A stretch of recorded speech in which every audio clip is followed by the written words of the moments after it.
నమస్తే, welcome to I news. BRS పార్టీలో ఇప్పుడు మేడ్చల్ ఎమ్మెల్యే మల్లారెడ్డి వ్యవహారం చిచ్చురేపుతోంది. పార్టీ ఆవిర్భావ దినోత్సవం సందర్భంగా జరిగిన కీలక సమావేశంలో అధినేత కేసీఆర్ మల్లారెడ్డిని టార్గెట్ చేస్తూ చేసిన వ్యాఖ్యలు రాజకీయ వర్గాల్లో హాట్ టాపిక్ గా మారాయి. అటు కాంగ్రెస్ ఇటు బీజేపీతో టచ్ లో ఉంటున్న ఎమ్మెల్యేలకు కేసీఆర్ గట్టి వార్నింగే ఇచ్చారు. అసలు మల్లారెడ్డి విషయంలో కేసీఆర్ అంతగా ఎందుకు ఫైర్ అయ్యారు? లోపల ఏం జరిగింది? ఆ పూర్తి వివరాలు ఇప్పుడు స్పెషల్ రిపోర్ట్ లో ట్రాక్ చేద్దాం. గులాబీ పార్టీలో మల్లారెడ్డి తీరు ఇప్పుడు అధినేత కేసీఆర్ కు పెద్ద తలనొప్పిగా మారింది. పార్టీ రాష్ట్ర కార్యవర్గ సమావేశంలో కేసీఆర్ చాలా సీరియస్ గా కనిపించారు. ప్రధానంగా మల్లారెడ్డిని ఉద్దేశించి ఆయన ఘాటు వ్యాఖ్యలు చేసినట్లుగా సమాచారం. కొంతమంది ఎమ్మెల్యేలు అటు కాంగ్రెస్ ఇటు బీజేపీతో టచ్ లో ఉంటున్నారు. ఏ పార్టీలో ఉంటారో మీరే తేల్చుకోండి. ద్రోహం చేసే వారిని సహించేది లేదు అంటూ కేసీఆర్ పరోక్షంగా మల్లారెడ్డికి వార్నింగ్ ఇచ్చారు.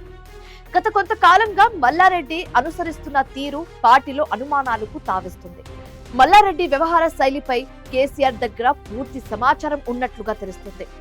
గతంలోనే తన కాలేజీల సమస్యల పేరుతో ముఖ్యమంత్రి రేవంత్ రెడ్డిని మల్లారెడ్డి కలిశారు. ఆ తర్వాత ఢిల్లీ వెళ్లి ప్రధాని నరేంద్ర మోదీని కూడా తన కుటుంబ సభ్యులతో కలిశారు. పైకి వందే మాతరం కార్యక్రమానికి ఆహ్వానించేందుకే వెళ్లామని చెప్తున్నప్పటికీ లోపల రాజకీయ బేరసారాలు నడుపుతున్నారనేది కేసీఆర్ కు అందిన రిపోర్ట్. తాజాగా మల్లారెడ్డి కోడలు ప్రీతిరెడ్డి బీజేపీ రాష్ట్ర కార్యాలయానికి వెళ్లి కీలక నేతలతో చర్చలు జరపడం ఈ అనుమానాలకు మరింత బలం చేకూర్చింది. తన కుటుంబానికి మేడ్చల్ పార్లమెంట్ సీట్ తో పాటు మరో 4-5 ఎమ్మెల్యే టికెట్స్ కావాలని మల్లారెడ్డి బీజేపీ దగ్గర ప్రపోజల్ పెట్టినట్లుగా ప్రచారం జరుగుతోంది. కేసీఆర్ కేవలం పార్టీ మార్పు అంశంపైనే కాదు, మల్లారెడ్డి సోషల్ మీడియా యాక్టివిటీపై కూడా ఆగ్రహం వ్యక్తం చేసినట్లుగా తెలుస్తుంది. సోషల్ మీడియాలో డాన్సులు హల్చల్ చేయడం కాదు, క్షేత్రస్థాయిలో ప్రజల మధ్య ఉండాలి అని కేసీఆర్ హితబోధం చేశారు. అంటే మల్లారెడ్డి తన వ్యక్తిగత పాపులారిటీ మీద చూపిస్తున్న శ్రద్ధ పార్టీ బలోపేతంపై చూపడం లేదని కేసీఆర్ భావిస్తున్నారట. ప్రస్తుతం కేసీఆర్ వద్ద సుమారు 30 మంది ఎమ్మెల్యేలు, మాజీ ఎమ్మెల్యేల లిస్ట్ ఉందని, వీరంతా ఇతర పార్టీస్ తో టచ్ లో ఉన్నారని సమాచారం. అయితే ఈ సమావేశం తర్వాత బీఆర్ఎస్ ఎమ్మెల్యేల్లో టెన్షన్ మొదలైంది.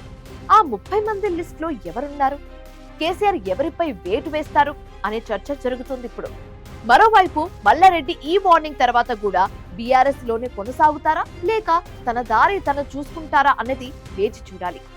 ఏదేమైనా మల్లారెడ్డి ఎపిసోడ్ ఇప్పుడు తెలంగాణ రాజకీయాల్లో సరికొత్త చర్చకు దారితీసింది. మల్లారెడ్డి తీరుతో కేసీఆర్ విసిగిపోయి ఉన్నారని, అందుకే బహిరంగంగానే ఇలాంటి వ్యాఖ్యలు చేస్తారని విశ్లేషకులు భావిస్తున్నారు.